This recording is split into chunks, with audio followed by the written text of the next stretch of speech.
Hello, this is Ethan Allemon reading Brian Jacks' Martin the Warrior, Chapter 2. Let's dive in. Hi, how are you? Please like and subscribe. Alright. The old squirrel Martin had saved, peered through the cracks of the wooden slave compound at the lone figure tied between two posts on the wall top above the main gates. His son, a burly male named Fulton, stood behind the elder. He gritted his teeth savagely. "Those scurvy toads, they'll pay for this someday," barked John. The old one shook his head sadly. "Martin will have a bad time tonight if the weather gets worse." Felton thumped a sturdy paw against the wooden compound fence. "Urgh! It's the morning I'm more worried about, when the gallants and the gulls and those big hungry seabirds come searching for food and see him tied up there. They'll rip Martin to bits." The weasel guard, called Rot-Nose, banged his spear butt on the fence alongside Bartol's nose. "Get away from there, you two, or you'll be next up there with the mouse. Double work for you tomorrow. Get some sleep while you can. Sweet dreams now." Flood tide returned, bringing with it a storm. The gale shrieked, driving heavy rain before it. On the wall top, Martin bowed his head against the battering elements. It was all he could do, tied as he was by four paws between two thick wooden posts. Rain plastered the single frayed garment he wore close to his body, and the witness rain back down his neck into his ears, across his eyes, and over his nose into his mouth, battering his bowed head and mumbling his whole body, which shook and quivered in the ceaseless gale. He hung there like a rag doll in the wind. Martin's mind went back to the caves of the northwest shore where he had been born. Luke, the warrior, was his father. He had never known a mother. She had been killed in a sea rat raid when he was a tiny infant. Luke had raised him the best he could, but Luke was a warrior and was sworn to the destruction of sea rats and conquerors. He was unused to rearing babies. Martin was only 2 seasons out of infancy when his father and some other warriors captured a sea rat galley, and after a hard-pitched battle on the seashore, flushed with the success and driven by the awful rage to take vengeance upon his wife's murderers, Luke the warrior gathered a crew and decided to sail off in his prize vessel to wage war on the sea rats. Martin remembered he was still very young, but fired and determination to accomplish his father. Luke, however, would not hear it. He left Martin the care of his wife's mother, Windred. The day he sailed, Martin sat stone-faced outside the cave. Luke could not reason with him. Son, you would not last 2 moons out there on the high seas. I cannot risk your life, pitting you in battle against sea scum I am sworn to do war with. Listen to me. I know what is best for you." The Martin would not listen. "I want to sail on the ship and be a warrior like you." But Martin would not listen. Luke spread his paws wide and sighed with frustration. "What am I going to do with you, Martin? You have my warrior spirit and your mother's determination. Listen, son, take my sword." It was a fighting sword, and well used. Luke pressed it into his son's paws. The young mouse gazed wide-eyed at the battle-scarred blade and gripped the handle tight as if he would never let go. Luke smiled, recalled the time that his father had passed the sword on to him. Tapped a paw against the crow's hilt. Luke said, "I can see it is in you to be a fighter, Martin. The first thing warriors must learn is discipline." Martin felt as though the sword were speaking for him. "Tell me what to do and I will obey." Relief surged through Luke as he commanded the would-be warrior. "You will stay and defend our cave against all commoners. Protect those weaker than yourself and honor our code. Always use the sword to stand for good and right. Never do the thing which you would be ashamed of, but never let your heart rule your mind." He tapped the blade once more and put his pitted edge glinting in the water morning. "And never ever let another creature take this sword from you, not as long as you live. When that time comes, pass it on to another, maybe your own son. You will know instinctively if he is a warrior, or if not, hide the sword where only a true warrior will have who is brave of heart, who would dare go to find it? Swear this to me, Martin." "I swear it on my life." The young mouse's gray eyes reflected the wintry sea as he spoke, coming back to reality. "Oh!"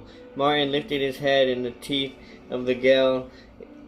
Was it a tear or just rain running from his eyes as he pictured the small figure standing upon a pebble, stranded alone, waving the sword of the warrior's salute as his father's ship was lost in the lost in the horizon in the afternoon of snow and icy winter swoon? Martin's head slooped into his sodden chest as he recalled the day of his capture.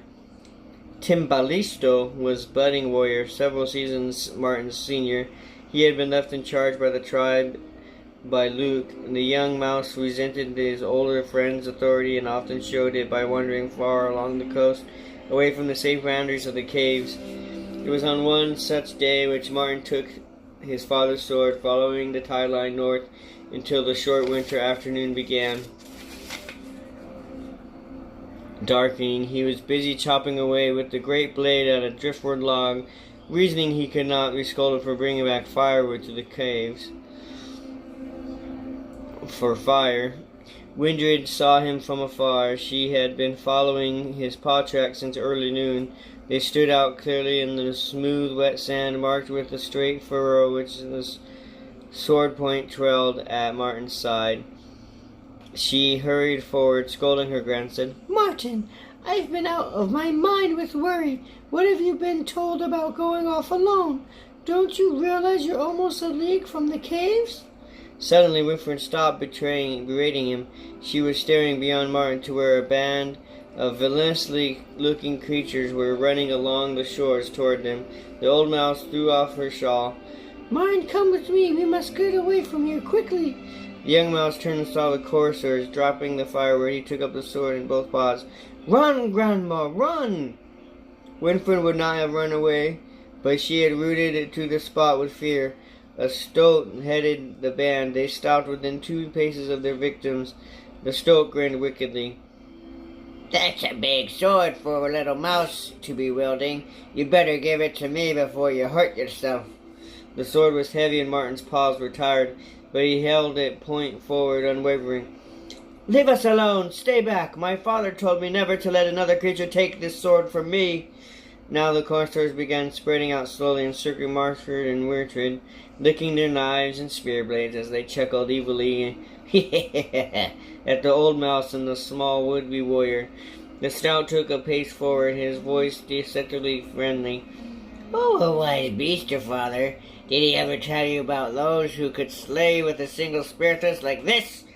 Or this?" As he spoke, the stoat brought his spear and began jabbing expertly at Martin.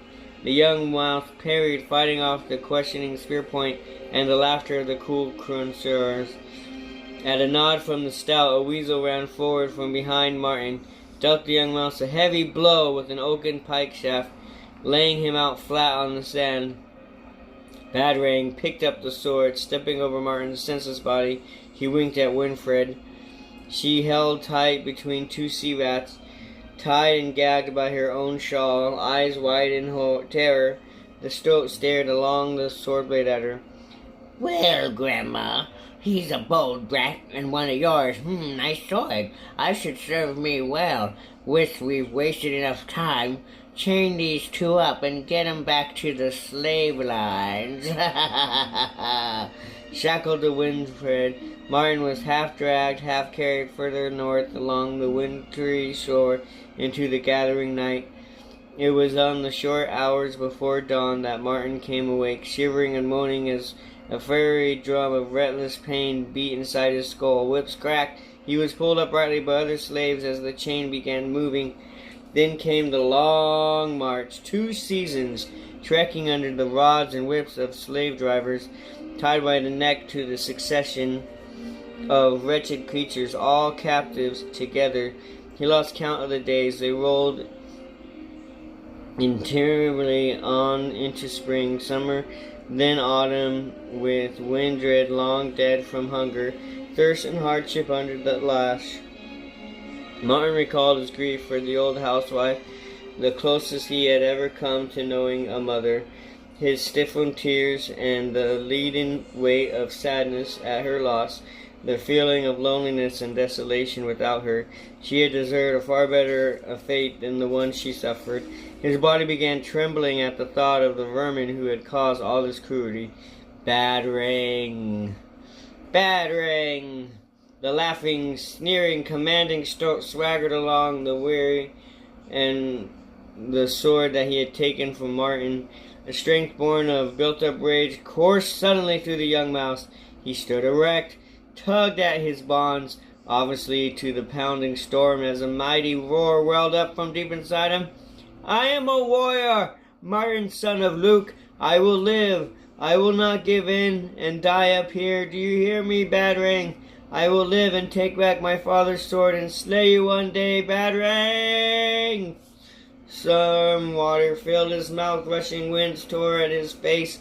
Martin, son of Luke, can you hear me? A voice called to him from the shore outside the fortress. He could not see the speaker, but he heard the voice clearly above the gale. Yes, I hear you. What is your name? There are two of us, my friend Grum, treacherer of the mole, and myself, Late Rose, daughter of the chieftain Vo. We heard you calling out. Tell me, there is a prisoner in there called Brome, a young mouse. He is my brother. Martin could feel the storm beating the senses from him. He railed. Lita shouted back, I do not know of a mouse named Brome. I do not think I'll have much chance to. I'm sentenced to die up here, Late Rose. The answer came back as kindly as a tone as the mousemaid could shout under the circumstances. Late Rose is my full title. Please call me Rose, my friend, and I will do anything possible to help you. Though we cannot climb up, the walls are too sheer and high. What can we do? Is there a message you wish to carry to another creature? Martin shook his head. No message. I am alone. The guards told me that if I lived through the night, the big seabirds would finish me off in the morning. Is there any way you can keep them off of me? Rose thought for a moment before answering. Maybe yes. We're not warriors, but we can use our slings. Also, I know a trick to drive seabirds away. She waited, but there was no reply. Grum stepped away from the wall, out to the beach, shading his eyes against the downpour as he gazed up to limp figures slumped between the posts. Grum lost his senses, fallen a cushion, if you ask, oh, I, poor creature. Rose joined Grum, and together they watched the unconscious form swaying slackly. As the elements assaulted it, the mousemaid chose a hard round pebble and fitted it into her sling. We must help him to live, we must. Her lip quivered as she spoke. Oh, that Battering, that cruel, cowardly, heartless vermin. Grum chuckled softly. Nice words for a mousy maid, oh, I must say. I'm all live for sure enough, if it be our for the ill-tempered is me missy. That's the end of chapter 2. Tune in next week for chapter 3.